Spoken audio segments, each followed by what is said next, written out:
What's happening, guys? Welcome back to another video. So in this video today, what I'll be doing is taking a look at NanoStudio 2. NanoStudio 2 is a DAW app for the iOS devices that you have out there, whether it's iPads, iPhones, iPod touches. This is an app that I had the original version of.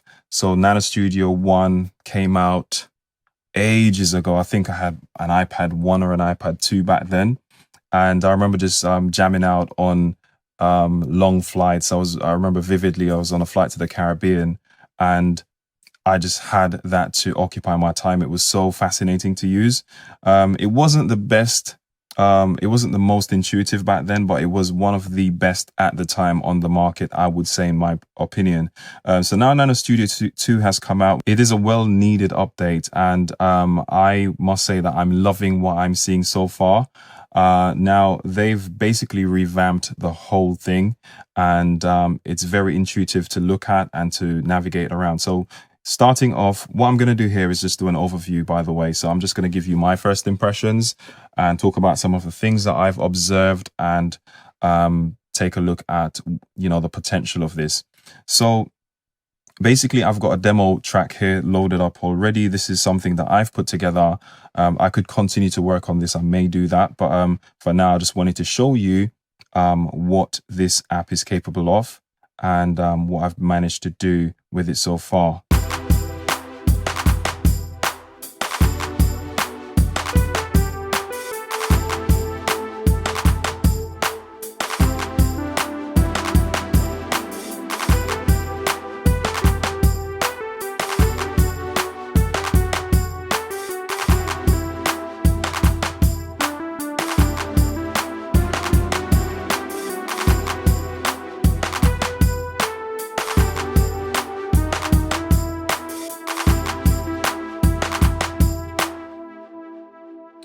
So this app here is a full-fledged DAW. Okay, so to get certain things out of the way, a couple of things that I've noticed that I'm a bit disappointed with, but I think they're going to fix at least one of these things in an upcoming update.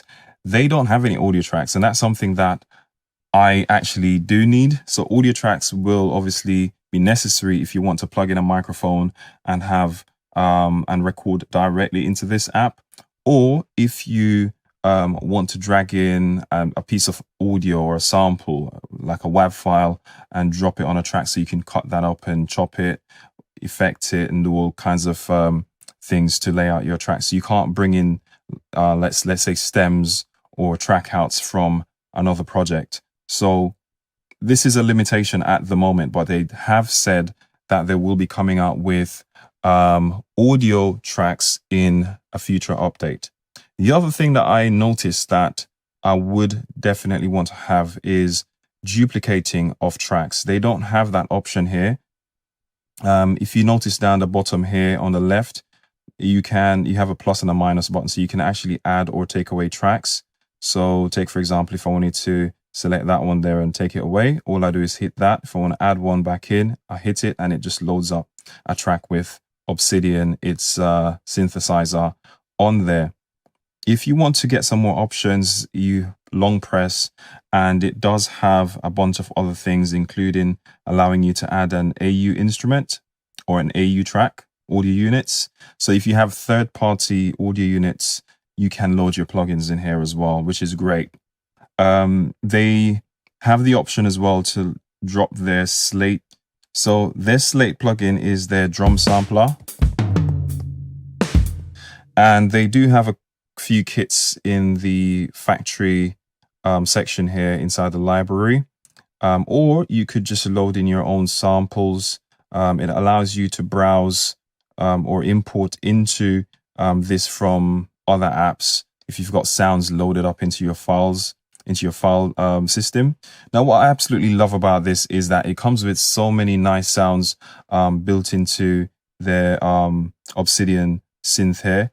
So basically, you can get loads of presets. I just want to select a track that I don't have anything already loaded up on. So this is their default initialized patch, if you will.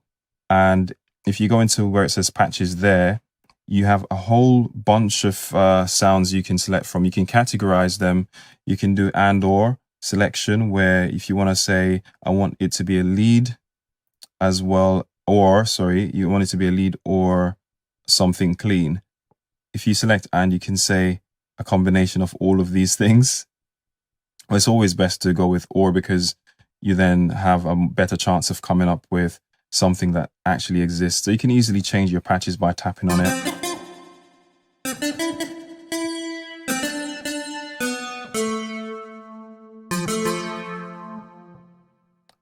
So yeah, you can literally go through and select your sound. And one great thing is that you can also save if you've done some tweaks. So for example, if you head over to the edit tab here, you've got all these controls along here. You've got your ADSR, you've got your oscillators, you've got your filter, your LFO. You can go ahead and adjust things in here as well.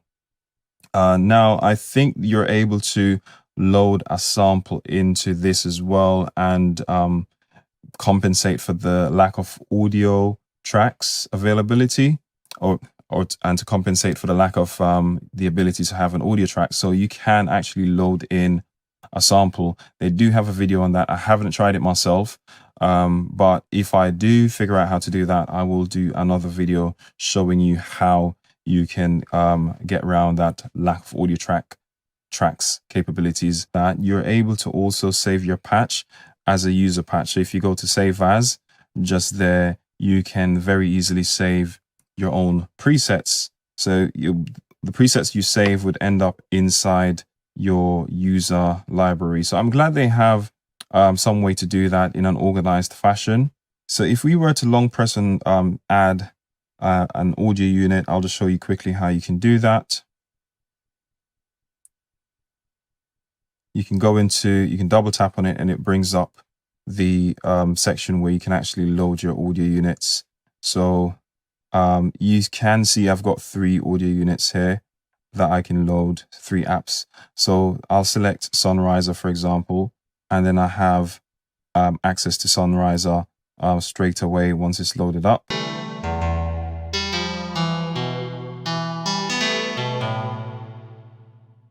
So now when you go over to here, you can actually see the controls of Sunriser. Now, obviously, it's a little bit cramped, but it's not much scrolling you need to do, because it's quite compact in terms of how Sunriser is laid out anyway. I haven't experimented too much with this just yet, but I just wanted to show you that you can actually load your third-party plugins into here. So looking at the slate track, you can see here you've got standard pads, and you can have up to 32. Yeah, you can have up to 32 pads there. You can change the view of the pads, or you can narrow them down here. As you can see, it's narrowed it down and made the pads slightly bigger. One feature that I love about the pads that it comes with here is that you can click on this toggle here. You can zoom in on the particular pad that you're looking at, and you have velocity sensitivity. So if you play the pad lower, the lower down you go, the lower the velocity. So you can easily program like hi-hats and have some more natural sounding hits if you're playing with the drums.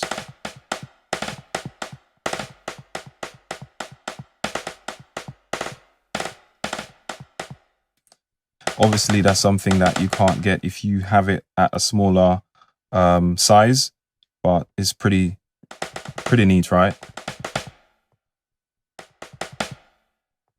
So you can add in your own sounds like I mentioned before. You can go into the pads and adjust various parameters, as you can see here, and basically shape the sound. So yeah, it's got lots of flexibility. I really love what I'm looking at. You've got a standard mixer here, so this is where you can control all your levels.